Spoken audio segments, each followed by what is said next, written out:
ભાઈ શું બોલાવ્યા છે. પણ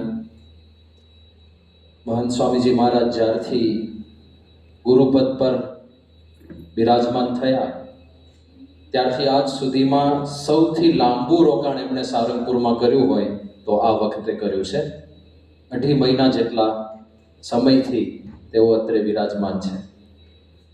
અને આટલો લાંબો સમય છે, ઘણા બધાને લાભ મળે છે. ત્યારે સંતોને ખાસ વિચાર આવ્યો કે સૌ પ્રેસ અને મીડિયાવાળા ભાઈઓ, તમે પોઝિટિવિટી પ્રવર્તનનું કાર્ય કરી રહ્યા છો, તો તમને બધાને પણ એમના દર્શનનો લાભ મળી જાય, એ જ ઉદ્દેશ્ય છે. એટલે આ સ્નેહ મિલનનું આયોજન છે. ખાસ તો બીજું એક ગ્રેટિટ્યુડ વ્યક્ત કરવાની પણ આપણે ત્યાં પરંપરા છે. આપણે ત્યાં જે પૂજાઓ થાય છે ને, ઇન્દ્રદેવની પૂજા થાય છે, વૃક્ષોની પૂજા થાય છે, વાયુદેવ સૂર્યની પૂજા થાય છે. કેમ? બધા કંઈક ને કંઈક આપણા માટે કરે છે અને એની ઋણાભિવ્યક્તિ આપણે કરીએ છીએ પૂજન દ્વારા. એમ તમારો પણ બહુ મોટો આ સમાજના ઉત્કર્ષમાં ફાળો રહેલો છે. દુનિયા પર્સપેક્ટિવ પર ચાલે છે અને એની બહુ મોટી અસર હોય છે. એક નાની અણસમજણ બહુ મોટો વિનાશ સર્જી શકે અને એક નાની સાચી સમજણ બહુ મોટો ફાયદો કરાવી શકે. તમને કદાચ એક જોયું હશે, સુનામીમાં 2 પ્રકાર હોય છે. એક સુનામીનો વેવ આગળથી ઊંચો થઈને આવતો હોય. બીજો પ્રકાર એ છે કે વેવ નહીં, પહેલા એમ્પ્ટી વેવ ચાલતો હોય અને વેવ, મેઇન વેવ જે એકદમ 50, 60, 70, 100 મીટર ઊંચો હોય, એ 200 કિલોમીટર પાછળ ચાલતો હોય. એટલે પહેલા એમ્પ્ટી વેવ આવે ને, ખાલી વેવ, ત્યારે સમુદ્રનો કિનારો અચાનક ખાલી થઈ જાય, ઓટોમેટિક ખાલી થઈ જાય અને અંદર જે કાંઈ હોય બધું બહાર સીધું દેખાવા માંડે, માછલાઓ બધું બહાર આવી જાય. હવે જેને આ નાની વસ્તુનું જ્ઞાન ના હોય, બહુ મોટો ડિઝાસ્ટર થયેલો કે આવો એમ્પ્ટી વેવ આવ્યો. લોકોએ જોયું કે અચાનક દરિયો સાવ ખાલી થઈ ગયો. એટલે લોકો અંદર ગયા કે આટલી સરસ બધી દ્રશ્યાવલીઓ જોવા મળે છે, અંદરના બધા જીવો વનસ્પતિઓ બહાર જોવા મળે છે, ચાલો અંદર જોઈએ. કોઈને અંદાજ પણ ના આવ્યો કે પાછળ એક બહુ મોટો વેવ આવી રહ્યો છે. એટલે લોકો ઉલટાના અંદર ગયા અને એ સુનામીમાં 10,000થી વધારે લોકો મૃત્યુ પામ્યા હતા. અને બીજો એક આવો જ પ્રસંગ, જેમાં એક 12-13 વર્ષની બાળકીને આ વસ્તુનું જ્ઞાન હતું કે પહેલા એમ્પ્ટી વેવ આવે.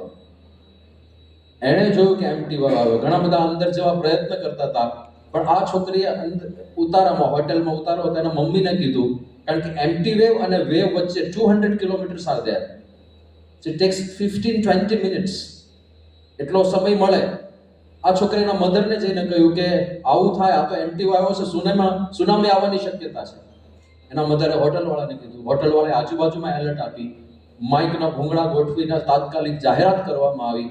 બધા લોકો તાત્કાલિક ત્યાંથી નીકળ્યા અને નજીકમાં જ એક ઊંચાઈવાળું સ્થાન હતું, ત્યાં બધા પહોંચી ગયા અને હજારો લોકોના જીવ બચ્યા. એક નાની પ્રોપર ઇન્ફોર્મેશન અને એક નાની મિસઇન્ફોર્મેશન બહુ મોટો ફરક સમાજની અંદર લાવી દે છે. હવે બધા જ્ઞાત હશો કે વચ્ચે શક્તિમાન નામની સિરીઝ ભારતમાં બહુ ચાલતી અને બાળકોને બહુ ગમતી, પણ કોઈએ કલ્પના પણ નહીં કરી હોય કે લોકોના મનમાં એક પેસેલી માન્યતા, ખાસ કરીને બાળ માનસમાં પેસેલી માન્યતા કેટલો મોટો વિનાશ સર્જી શકે.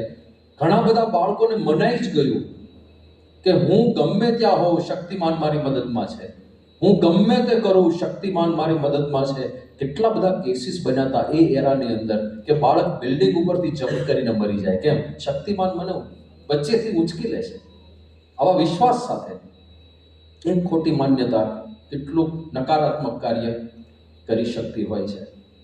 અને એની સામે જો સાચું જ્ઞાન આપવામાં આવે, પોઝિટિવિટી સ્પ્રેડ કરવામાં આવે, તો એનો પણ બહુ મોટો પ્રભાવ છે. હવે as a media person, you ought to be in between those lines. તમારે બંને બાજુ બેલેન્સ કરવાનો હોય. સાધારણ રીતે ન્યૂઝ કોને ગણવામાં આવે છે દુનિયામાં?